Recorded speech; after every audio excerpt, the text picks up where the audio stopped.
అవినీతిని ప్రశ్నిస్తే నోటీసులు ఇచ్చి సిట్ విచారణ జరుపుతున్నారని ఆరోపించారు BRS working president KTR. Phone tapping కేసులో సుమారు 7 గంటల పాటు కేటీఆర్ను సిట్ విచారించింది. కేటీఆర్ చెప్పిన సమాధానాలను రికార్డులో ఉన్న ఆధారాలతో సరిపోల్చుకున్నారు అధికారులు.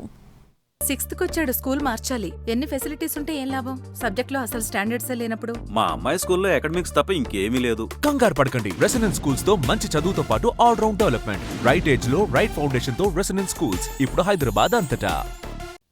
ఫోన్ ట్యాపింగ్ కేసులో బీఆర్ఎస్ వర్కింగ్ ప్రెసిడెంట్ కేటీఆర్ను దాదాపు 7 గంటల పాటు సిట్ అధికారులు ప్రశ్నించారు.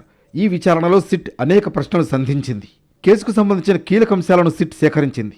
కేటీఆర్ చెప్పిన సమాధానాలను రికార్డులో ఉన్న ఆధారాలతో వెరిఫై చేసుకున్నారు అధికారులు. 7 గంటల పాటు విచారించిన తర్వాత కేటీఆర్ వాంగ్మూలాన్ని రికార్డు చేసి పంపించారు. సాక్షులను సంప్రదించకూడదని, వాళ్లని ప్రభావితం చేయొద్దని దర్యాప్తు అధికారులు కేటీఆర్కు సూచించారు. అవసరమైతే మళ్లీ విచారణకు పిలవవచ్చని కూడా చెప్పారు. నిన్న జరిగిన విచారణ కేవలం క్రైమ్ నెంబర్ 843/2024కే పరిమితమని సిట్ స్పష్టం చేసింది. ఫోన్ ట్యాపింగ్ కేసులో దర్యాప్తు పూర్తిగా చట్టబద్ధంగా, నిష్పక్షపాతంగా కొనసాగుతోందని ప్రకటించింది. అసత్య ప్రచారాలను నమ్మొద్దని, అధికారికంగా ఇచ్చే సమాచారాన్నే పరిగణలోకి తీసుకోవాలని సూచించింది. కేటీఆర్ను ఒంటరిగానే ప్రశ్నించామని సిట్ స్పష్టం చేసింది. ఇది వేలాది మందిపై జరిగినట్లు ఆరోపణలున్న అక్రమ ఫోన్ నిఘా కేసు అని సిట్ తెలిపింది. భద్రతా కారణాలతో ట్యాపింగ్ జరిగిందన్న ప్రచారాన్ని ఖండించింది. తెలంగాణలో అందరి ఫోన్లు ట్యాప్ అవుతున్నాయని అనుమానం వ్యక్తం చేశారు మాజీ మంత్రి కేటీఆర్. మంత్రుల ఫోన్లు కూడా ట్యాప్ చేస్తున్నారని చెప్పారు. సిట్ విచారణ అనంతరం ట్యాపింగ్పై సరికొత్త అనుమానాలు వ్యక్తం చేశారు. సిట్ వాళ్ళని మీరు ఫోన్ ట్యాపింగ్ మీద ఏదో విచారణ చేస్తున్నారు కదా, దయచేసి మీరు చెప్పండి, ఈరోజు రాష్ట్రంలో మా ప్రతిపక్ష పార్టీ నాయకులు, మా ఎమ్మెల్యేలవి, మా నాయకుల ఫోన్లు ట్యాప్ కావడం లేదా చెప్పండి మీరు అని అడిగిన. వాళ్ళు మాకేం సంబంధం, మాకు తెలియదు అని నీళ్ళు నమ్ములుతున్నారు తప్ప కావడం లేదు అని చెప్పే పరిస్థితి లేదు. రెండవది, నేను అడిగాను, ఒక మంత్రి గారు స్వయంగా నా ఫోన్ ట్యాప్ అవుతుంది, నేను మీతో మాట్లాడలేను అని జర్నలిస్టులకు చెప్పుకునే దుస్థితి ఈరోజు ఈ రాష్ట్రంలో ఉన్నదా లేదా మీరు చెప్పండి అని అడిగిన.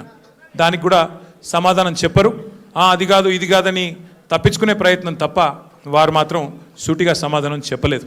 కానీ ఒక ధారావాహికగా మాదిరిగా ఏదైతే నడుపుతున్నారో, ఒక సీరియల్ లాగా ఏదైతే నడుపుతున్నారో అదే పరంపరలో అడిగిన ప్రశ్ననే అడుగుడు, మళ్ళీ అడుగుడు, ఒక 300 పేర్లు చదువుడు, ఈయన తెలుసా, ఈయన తెలుసా, ఈయన తెలుసా, ఫలానా ఆయన తెలుసా, దాంతోనే 2-3 గంటలు టైంపాస్ చేసుడు తప్ప అక్కడ విషయం ఏమీ లేదు. కాంగ్రెస్ ప్రభుత్వంలో జరుగుతున్న అవినీతిని ప్రశ్నిస్తే నోటీసులు ఇచ్చి సిట్ విచారణ జరుపుతున్నారని కేటీఆర్ మండిపడ్డారు. సీఎం సన్నిహితులు తుపాకీ పెట్టి బెదిరించారని మంత్రి కూతురు ఆరోపిస్తే సిట్ ఎందుకు వేయడం లేదని ప్రశ్నించారు.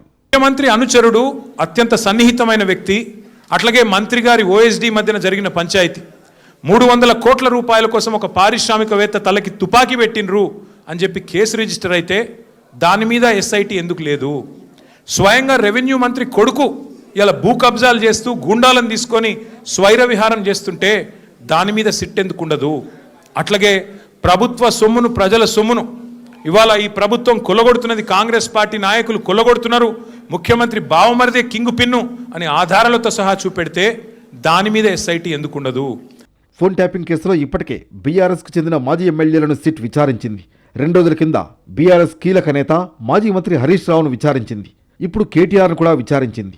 వరుసగా బీఆర్ఎస్ నేతలను సిట్ విచారణకు పిలవడం తెలంగాణ పాలిటిక్స్లో హాట్ టాపిక్గా మారింది. నెక్స్ట్ ఎవరిని ప్రశ్నిస్తారు అనే అంశం ఆసక్తికరంగా మారింది.